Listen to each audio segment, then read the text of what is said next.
안녕하세요. 백두산 금융연구소의 백두산입니다. 12월 3일 토요일 오후 1시 15분입니다. 본 영상으로 월요일날 아침 영상을 좀 대체하겠습니다. 월요일날 아침에는 영상 안 올라갈 거고요. 월요일날 저녁에 뵙도록 할게요. 자, 그래서 미국장 살펴볼 건데, 미국 같은 경우는 어젯밤에 하락 마감하긴 했는데 하락으로서의 의미를 강조하기는 좀 어렵다. 이거는 거의 뭐 상승 마감에 준하는 쪽으로 봐야 되지 않겠냐, 이렇게 일단 말씀드릴 수가 있겠습니다. 하락했지만 하락으로서의 의미는 좀 찾기 어려운 그런 모습을 보여줬습니다. 개파락 출발했는데 다 상승폭을 그 낙폭을 다 회복했잖아요. 그러니까 이 정도면은 하방 경직성을 확인했다, 오히려 어떤 저점에 대한 지지력을 확인했다, 매수세를 확인했다라고 이야기하는 게 맞을 겁니다.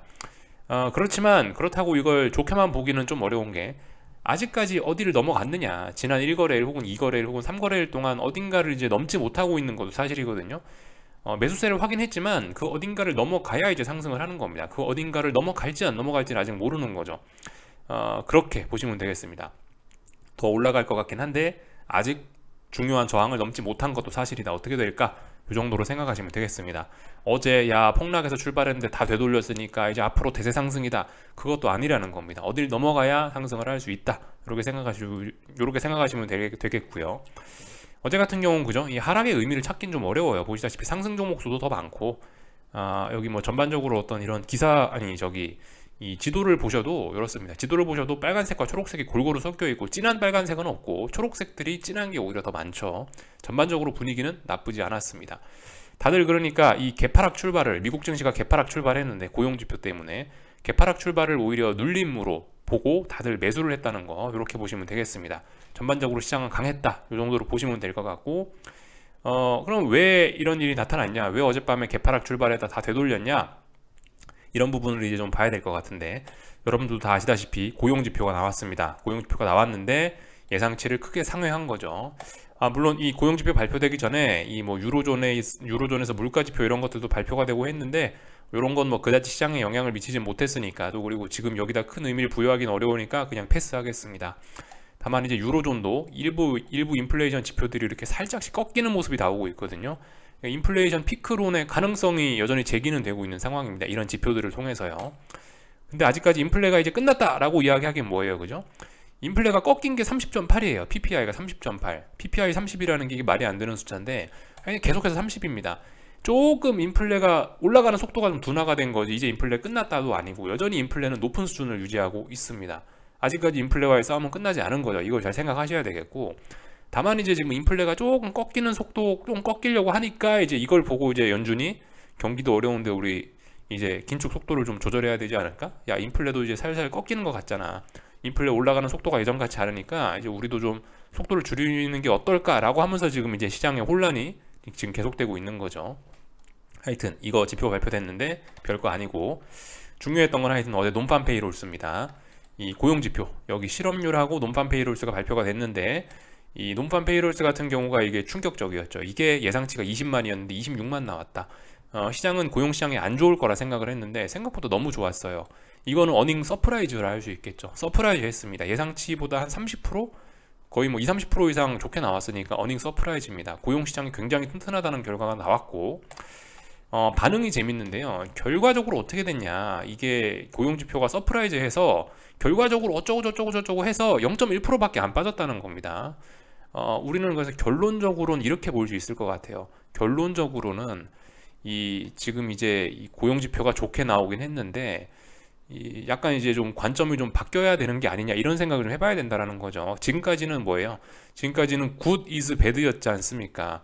고용지표라든가 이런 게 좋게 나오고 경제가 좋다라고 하면 긴축 우려 때문에 이걸 시장이 나쁘게 인식을 했었잖아요.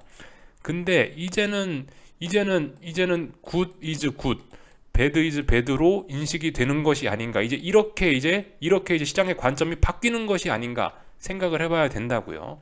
왜냐, 어젯밤에 보시면 고용지표가 그렇게 높게 나왔는데도 불구하고 증시는 거의 안 빠졌잖아요. 거의 영향을 받지 않았잖아요. 물론 어제 증시의 움직임이 속임수일 수도 있는데, 실제로 저 고용지표의 내용이 뭐 월요일날 혹은 화요일날 반영될지, 진짜 반응은 그때 반응될지 모르겠지만은, 일단 어젯밤 결과를 놓고 보면 사실상 뭐 긴축 우려 이런 건 이제 거의 없는 걸로 모르는 척하고 지금 넘어가고 있단 말이죠. 어젯밤 같은 경우는 그래서 굿으로 반응한 거잖아요. 그죠? 좋았다. 고용지표 좋았다. 고용시장이 튼튼하다. 미국 증시 좋다. 이런 식으로 지금 인식을 한 거지 않습니까? 굿으로 반응한 거죠. 그러니까 이제 이런 식으로 시장의 관점이 변형되는 것이 아닌가, 바뀌는 것이 아닌가라고 우리 슬슬 의심을 해볼 때라고 어젯밤에 일단 말씀드렸고, 일단 그러한 모습이 좀 나타나는 것 같습니다. 그래서 일단 뭐 아직 결론 내린 건 아니고요. 뭐 이렇지 않겠느냐 한번 일단 이야기를 한번 던져본 겁니다. 한번 여러분도 생각해 보시고, 일단 어젯밤 같은 경우는 그래서 결과적으로 이렇게 시장이 보는 관점이 좀 바뀐 게 아닌가라고 의심해 볼 때다. 이렇게 말씀을 드릴 수 있을 것 같아요. 물론 장 초반엔 빠졌죠. 장 초반에는 이제 고용지표가 발표되고 나서 야, 고용지표가 엄청나게 좋네. 그러면은 긴축 속도 조절로 물 건너가는 거 아니야? 야, 연준에서 또 75bp 올리는 거 아니야? 라는 우려가 퍼졌을 수 있지 않습니까? 처음에는. 그러니까 어떻게 됐어요? 그러니까 장 초반에 나스닥이 폭락하고 S&P가 폭락해서 출발했단 말이죠. 2%대. 근데 결과적으로 그건 장 초반이고 하루 종일 싸워서 어떻게 됐냐? 결론이 어떻게 됐냐? 결론은 0.1%밖에 안 빠졌다. 거의 안 빠진 거에 가깝다. 이렇게 볼 수가 있죠. 그러니까 이렇게 되면 아무튼 시장이 관점을 좀 바꾸는 것이 아닌가라고 우리가 의심을 좀 해봐야 된다는 겁니다.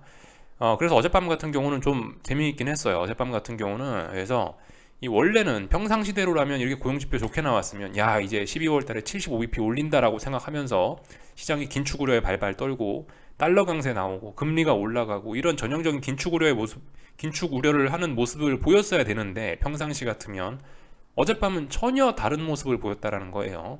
어젯밤 같은 경우는 대표적으로 보시면 이게 이제 페드와치인데, 여기 보시면 어젯밤에 바뀐 게 없어요. 바뀐 게. 저 고용지표가 좋게 나왔는데도 불구하고 시장 참가자들은 여전히 50bp 인상을 바라보고 있습니다. 여기 진한 파란색이 현재 값이죠. 그래서 거의 80%를 보고 있어요. 80% 확률로 50bp 올릴 거다. 12월 달에 11일 뒤에 요거를 이렇게 보고 있습니다. 이 고용지표 발표되기 전날엔 78%였어요. 근데 발표되고 나서도 78%예요.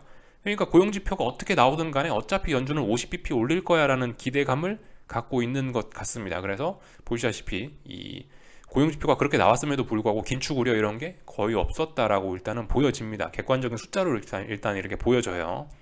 그러니까 시장 분위기가 뭔가 좀 다소 좀 달라진 것 같긴 하죠. 그리고 이 재밌는 게 어젯밤에 그러면 긴축 우려 그럴 수도 있는데 보시면 달러도 떨어졌단 말이죠. 달러도 떨어지고 유로화는 올라가고, 보시다시피 유로화는 올라가고 이런 모습들 보이니까 이게 무슨 긴축 우려냐? 긴축 우려 아니라는 거죠. 그죠? 10년물 국채금리도 어때요? 올랐다 다 떨어졌죠. 결과적으로 하락 마감했어요. 긴축 우려인데 하락 마감할 리가 없지 않습니까? 그죠? 하락 마감했다라는 거 볼 수가 있겠습니다. 그래서 계속해서 말씀드리지만은 저는 뭐 지금까지 아직 어떤 결론을 딱 내린 건 아니고 이제부턴 이거다라고 지금 말씀드린 게 아니고 살살 이제 시장의 분위기가 좀 평상시와는 다르게 변해가는 그런 과정이 아니냐. 아직까지는 결론은 못 내리겠고 여러분들도 한번 이런 관점에서 생각해 보시는 게 어떻겠냐라고 지금 재료를 던져 드리는 과정 중에 와 있습니다. 하여튼 어젯밤 같은 경우는 고용지표가 좋게 나왔는데도 불구하고 시장 웬일로 긴축 우려를 의식하지 않고 있다라는 거. 사실 좀 맞긴 맞아요. 가만 생각해 보면요. 파월 의장이 뭐 계속해서 이야기하고 있지만 긴축 속도 조절에 대한 어떤 필요성을 계속해서 언급을 하고 있습니다. 그러니까 고용지표가 솔직히 어젯밤에 뭐 좀 그렇게 나온다라고 해서 긴축 속도 조절을 할 가능성은 솔직히 뭐 저도 좀 낮게 생각을 하긴 했어요. 근데 재밌었던 건 하여튼 시장의 반응이었던 것 같습니다. 시장의 반응이 긴축 우려를, 그런 지표에도 불구하고 긴축 우려를 거의 하지 않았다라는 거. 확실히 좀 이제 시장은 다른 새로운 재료를 찾으려고 하는 것이 아닌가 싶기도 합니다. 지금까지 지난 1년간 계속 말씀드리지만 지난 1년간 인플레가 막 치솟고 기준금리가 막 치솟는 과정 중에 증시가 이걸 보고 무서워서 빠졌거든요. 근데 지금 이제 기준금리가 올라가는 속도가 다소 둔화되고 인플레가 끝이 살짝 꺾이려고 하니까 이제 이런 상황이 지금 오고 있거든요. 지금 이런 상황에서 이런 상황에서 시장의 분위기가 바뀌려고 하는 뭐 그런 과정 중에 와 있는 것이 아닌가 말씀을 드리고 있습니다. 그러니까 뭐 지금 생각을 좀 많이 해볼 때라고요. 어떻게 해야 되나. 근데 아무튼 그 분명한 건 있습니다. 분명한 거. 그러니까 지금 이런 거 생각해보라 말씀드리지만 분명한 거는 그거예요. 일단은 증시는 아직까지 하락 추세를 극복하지는 못했습니다. 이 분명한 거죠. 아직까지는 증시는 반등 중이고 하락 추세이기 때문에 반등 시 매도 전략이 아직까지 정석이다. 다만 이제 약간 달라진 거는 그런 거죠. 뭐 예를 들면은 지금까지는 달러가 이렇게 올라가면서 증시를 끌어내리는 전형적인 하락장의 모습이 나타났다면은 지금은 달러 같은 경우는 이제 거의 하락 추세라고 봐야 될 것 같고, 그 와중에 이제 증시 같은 경우는 아직까지 하락 추세니까, 물론 지금 올라가고 있지만 아직까지 하락 추세를 벗겨낸 건 아니니까 좀 고민해봐야 되는 뭐 그런 거죠. 지금 같은 경우는 그러니까 증시 자체가 하락 추세니까 아래쪽으로 보고 있는 거고, 예전에는 이제 달러도 올라가고 증시는 떨어지니까 아주 마음 편안하게 아래쪽을 봤다면 지금은 다소 마음 불편하게 아래쪽을 봐야 되는, 조건이 좀 안 맞으니까 뭐 그런 상황이 된 겁니다. 하여튼 여전히 뭔가 아래쪽으로 포기할 때는 아닌 것 같고, 증시 아래쪽으로 포기할 때는 아닌 것 같고, 증시는 여전히 하락 추세니까 요거는 사실입니다. 그죠? 요런 사실을 놓고 좀 볼 때인 것 같아요. 아무튼 말씀드렸다시피 뭐 최근 한 달간 올랐다, 뭐 5% 올랐다, 7% 올랐다, 그러니까 대세전, 예, 5% 7% 올랐기 때문에 대세 상승을 한다, 추세 전환이다, 이거는 아니라고요. 이렇게 보는 관점은 아닙니다.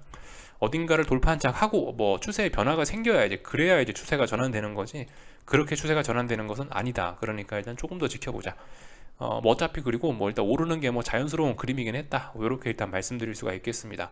하여튼 시장은 그래서 뭐 기존에 올라오던 그 탄력 때문인지 어떤 관성 때문인지 계속해서 일단 오르고 있다.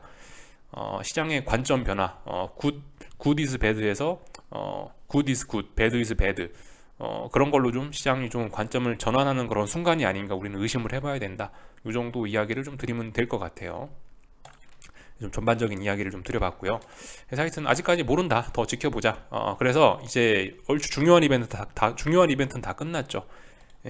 이번 주, 지난주라 해야 되나요? 수요일 밤부터 해서 파월의 장연설, 물가지표, 고용지표 쫙쫙쫙 확인을 해서 한 2박 3일간 이 숨가쁜 한 주를 보내왔습니다. 그리고 이제 다음 주는 제 생각에 뭐 특별한 거 없는 것 같고요. 이제 11일 남은 FOMC 회의, 요거가 이제 중요한 이벤트로 남아 있습니다. 요거 이제 잘 기다려 봐야 되겠죠. 아마 FOMC 회의 전까지는 특별한 이벤트는 없을 것이라고 일단 생각하고 있습니다. 중요한 거는 FOMC 회의를 이제 뭐 잘 봐야 된다, 이 정도 말씀드리고 있고, 다만 이제 중요한 거는 이제 미국 증시라든가 세계 증시는, 근데 이제 그 FOMC 회의를 11일 앞둔 지금 이 시점에서 단기적으로 굉장히 부담스러운 시점이다. 너무 많이 올라왔다. 지난 한 달간 그냥 차분히 올라왔었어야 되는데 폭등을 좀 일삼았다. 그래서 상승 에너지가 풍족하진 않다. 상승 에너지 고갈을 의심해 봐야 되는 때다. 달러 인덱스 같은 경우도 그렇습니다. 달러도 그동안 워낙 강한 상승 추세를 보여주고 있었는데 최근에 너무 급격히 죽은 측면이 있긴 있습니다. 달러 같은 경우도 이 하락하는 이 에너지가, 달러 인덱스 기준으로 이 하락하는 에너지가 다소 좀 소진됐을 가능성이 좀 있는 그런 자리예요. 하락이 힘이 붙이는 그런 자리에 와 있습니다. 단기적으로. 그런 와중에 11일 있다가 이제 FOMC 회의가 나는데요. 이제 그 11일 있다가 FOMC 회의가 시작되는데, 글쎄요, 어떻게 반응을 할지 일단 우리 이제 이런 부분에 집중을 해야 될 것 같습니다. 애매한 타이밍. 증시가 많이 올랐다고 아래쪽으로 베팅할 수 없고, 달러가 많이 빠졌다고 달러를 매수 베팅할 수 없고, 아직까지 그런 애매한 순간입니다. 그렇다고 위쪽으로 따라붙자, 증시를 위쪽으로 따라붙자, 달러를 아래쪽으로 따라붙자, 다소 부담스러운 시기라고요. 그러니까 계속해서 일단 지켜보자, 이런 이야기 드리고 싶습니다. 하여튼 그 조바심이 나실 수가 있는데요. 이 좀 기다리다 보면은 시장이 어떤 명확한 신호를 주는 때가 있어요. 그거 보고 움직여도 늦지 않습니다. 보통은 어떤 신호를 좀 보여주긴 보여줘요. 뭐 장대 양봉이 나온다, 장대 음봉이 나온다, 아니면 뭐 어떤 특별한 이슈가 있다라고 해서 뭔가 보여주는 때가 있거든요. 그런 게 보여지면 이제 그때 움직이셔도 괜찮을 거다, 이렇게 이야기를 드리고 있습니다. 하여튼 뭐 계속해서 애매한 상황이 이어지고 있는 가운데 어젯밤에 고용지표에 대한 반응은 좀 신기했다, 좀 독특했다, 뭔가 시장의 어쨌든 분위기가 달라지는 것 같긴 하다, 이 정도로 일단 생각을 하시면 되겠습니다. 글쎄요, 그래서 이제 그 뭐 좋은 건 좋은 거고 안 좋은 건 안 좋은 거고, 시장이 이제 그렇게 관점을 바꾼다라고 한다면 이제 뭐 우리가 봐야 되는 거는 뭐 미국의 이제 뭐 기업들의 실적이라든가 경제 지표들이라든가 그런 거를 이제 또 뭐 보면서 뭐 방향성을 좀 예측해 보는 그런 방법밖에 없지 않겠습니까? 그죠? 이제 어떤 정상적인 그런 방법으로, 이제는 기업 실적들 안 좋으면 진짜 기업들 주가가 막 개박살 나고, 뭐 하여튼 뭐 그런 시절이 뭐 오긴 오겠죠. 지금까지는 뭐 어떤 비이성적인 뭐 그런 장이었다면 이제 진짜 어떤 뭐 실적이나 이런 걸로, 실적이나 경제 지표로 진검승부를 하는 그런 시기가 오지 않겠느냐 뭐 싶기도 합니다. 그래서 뭐 전반적인 이야기들 좀 드려봤고요. 하여튼 미국 증시 기술적인 이야기 간단하게 할게요. 뭐 특별한 건 없었고, 일단 하여튼 그죠? 하방 경직성 강화, 이런 식으로 보시는 게 일단 좋긴 하겠습니다. 하락했지만 0.1%밖에 안 빠졌고, 이게 뭐 그다지 큰 의미를 부여하기는 어렵다고요. 중요한 지지선 붕괴시킨 것도 아니고요. 보시다시피 어젯밤에는 4000이라는 자리에 지지력을 다시 한번 테스트했다라고 볼 수도 있는 겁니다. S&P 기준으로요. 여기가 4000이죠. 4000 거의 부근까지 왔다가 아래 꼬리 달고 올라왔기 때문에 4000 부근의 지지력이 엄청나구나라는 거를 의식할 수도 있습니다. 이렇게 보시면 되겠고, 다만 위쪽으로 더 올라가는 그림이긴 한데요. 근데 중요한 거는 지금 뭐 4080, 4090 이런 자리를 3거래일째 못 넘어가고 있는 것도 분명히 사실입니다. 4090 못 넘어가면 답 없다. 아래쪽으로 꺾일 수도 있다. 다만 지금 위쪽으로 더 올라가려고 하는 건 맞다. 이렇게 인정해 주시면 될 것 같습니다. 나스닥도 그렇습니다. 나스닥도 보시면 어젯밤에 11780이라는 자리가 중요한 자리였는데 지지력 테스트 한 거예요. 그래서 강하다. 여전히 아직도 나스닥 강하다. 이런 걸 인정을 한 거고, 다만 이제 얘도 3거래일 동안 지금 12000을 잘 못 넘어가고 있기 때문에 12000을 잘 못 넘어가네? 이렇게 보실 수가 있고, 12000 빨리 못 넘어가면 결과적으로 또 아래쪽으로 꺾일 수 있는 겁니다. 중요한 거는 가야 될 때 빨리빨리 가야 되는 거예요. 뭐든 타이밍이 있죠. 증시든 뭐든 타이밍이 있습니다. 가야 될 때 못 가면 반대로 간다, 그죠? 12000이라는 자리 빨리 돌파 한착해야 되고, S&P는 말씀드렸다시피 지금 4080, 4090 이런 자리를 빨리 돌파 한착해야 됩니다. 그렇지 못하면 여기서 또 저항 누적되면서 뒤집어질 수도 있다. 이렇게 말씀드릴 수가 있겠고요. 하여튼 뭐 계속해서 강하니까 뭐 아직까지 뭐 아래쪽으로 베팅 이런 거는 좀 삼가하셨으면 좋겠습니다. 변동성 지수 이런 거를 보셔도 그죠? 아직까지 시장은 안정적이다. 변동성 지수 잘 죽고 있다. 다만 이제 변동성 지수가 또 지난 3거래일 동안 하는 짓이 심상치가 않다. 지난번 대폭락 변동성 지수 3거래일 11월 21일, 22일, 23일 대폭락에 이어서 다시 한번 11월 30일, 12월 1일, 12월 2일까지 해서 3거래일 연속 대폭락, 뭐 급락이 좀 나타나고 있습니다. 대폭락이라고까지는 좀 뭐하고 그냥 급락이 좀 나타나고 있는데, 이 예전과 다른 점은 이제 중요한 지지선 부근에서 이렇게 급락세를 보여주고 있기 때문에 이게 어떤 추세의 변화를 기대할 수도 있을 수 있다. 이 정도로 이야기해 드릴게요. 이런 거 보고 야 봐라 지지선 전저점이니까 무조건 여기서 매수한다. 앞으로 빅스 올라갈 거다. 이렇게 보기는 근거가 없다고요. 심증은 있는 거죠. 야 전저점이니까 지지하지 않을까? 심증은 있는데 물증은 없습니다. 그러니까 일단 빅스 위쪽으로 올라간다라고 생각하시면 아직까지는 안 됩니다. 심증은 있죠, 그죠? 지지선 부근에 다이빙하고 있으니까 이 결과적으로 수영장 바닥에 머리를 찢지 않겠냐 생각 정도는 할 수 있는데, 하여튼 뭐 아직까지 뭐 근거는 없다. 하여튼 아직까지 아래로 잘 죽고 있다. 다만 조심하자. 뭐 코스피 변동성 지수 같은 거 보시면은 벌써 어제 뭐 17, 18자리 지지하고 나서 이렇게 바닥 만들고 있죠. 이런 거 보면은 심상치가 않다. 빅스 같은 것도 그런 관점에서 좀 볼 필요가 있을 것 같다. 이렇게 이야기해드리면 될 것 같고요. 하여튼 뭐 전반적으로 시장이 강하니까 뭐 하여튼 자연스러운 모습들 이렇게 나오고 있습니다. 그래서 요 정도 뭐 살펴보면 될 것 같고, 뭐 금리도 어젯밤 떨어졌다 말씀드렸죠, 그죠? 금리도 떨어졌다. 장단기 금리차 계속해서 역전 폭이 확대가 되고 있다. 뭐 이런 모습들. 뭐 달러도 떨어졌다. 달러 아래쪽으로 가긴 갈 거다. 다만 어제 저녁 영상에 말씀드렸던 것처럼 하락 추세로 전환되기 전에 분명히 한번 꿈틀은 하긴 할 거다. 지금까지 워낙 강했기 때문에, 지금까지 올라왔던 게 워낙 강했기 때문에 한번 꿈틀할 건데, 이 꿈틀 할 때 여기서 이제 우리 어떻게 할지 잘 판단하자라는 이야기 드리고 있습니다. 그러니까 당분간 아래쪽으로 가는 거 받아들이시고 그냥 일단 지켜보고 있으면 될 것 같습니다. 다음번에 반등이 줄 때 어디까지 올라오는지 이런 거 잘 보자고요. 근데 아무튼 얘도 말씀드렸다시피 단기적으로 좀 낙폭 과대 이런 게 있습니다. 그런 것들 뭐 말씀드렸고요. 그래서 하여튼 한국 증시 뭐 아무래도 분위기가 좀 좋긴 좋겠죠, 그죠? 분위기 월요일날 나쁘진 않을 것 같은데, 근데 중요한 거는 이제 그 320이 넘어가느냐 못 넘어가느냐 요거 보시면 됩니다. 하여튼 한국 증시는 뭐 여기서 분위기가 좀 좋든 어쨌든 간에 뭐 박스권에 와 있다. 322가 박스권 상단이고, 아래쪽은 312 이런 자리가 박스권 하단이다. 뭐 코스닥도 그렇습니다. 코스닥도 위쪽으로 어딘가 저항이 있죠. 그리고 아래쪽으로 어딘가 지지선이 있고요. 아래쪽으로는 뭐 한 1010 이런 자리가 지지선이고, 위쪽으로는 뭐 한 1050, 1060이 저항입니다. 그죠? 그러니까 박스권이다. 뭐 미국이 좋았다, 한국이 오른다, 올라봐야 박스권이다. 아직까지는요, 그죠? 그러니까 뭐 아직까지 중요한 지지선을 넘어선 건 아니니까 뭐다 그러면 반등시 매도 전략 하면 되겠구나, 이렇게 생각하시면 되겠죠. 하여튼 그 뭐 속임수가 워낙 많기 때문에 여러분들이 이제 뭐 또 뭐 손절했는데 또 사야 되냐 그런 생각 하실 수 있는데, 어쩔 수 없어요, 그죠? 확률 게임이고 이게 그렇다 보니까 하여튼 어쩔 수가 없는 겁니다. 위험 관리는 억울하더라도 하셔야 되긴 되는 거고요. 그럼에도 불구하고 또 질러야 될 때는 또 과감하게 질러야 되는 거고, 옛날에 그 안 좋았던 기억에 자꾸 얽매이시면은 뭐 아무것도 할 수가 없습니다. 기계적으로 그래서 좀 하셨으면 좋겠고요. 네, 하여튼 그래서 뭐 요까지 하겠습니다. 궁금한 거는 리플 남겨 주시고요. 즐거운 주말들 보내시고 그러면 월요일날 저녁에 뵙도록 하겠습니다. 여기서 마치겠습니다.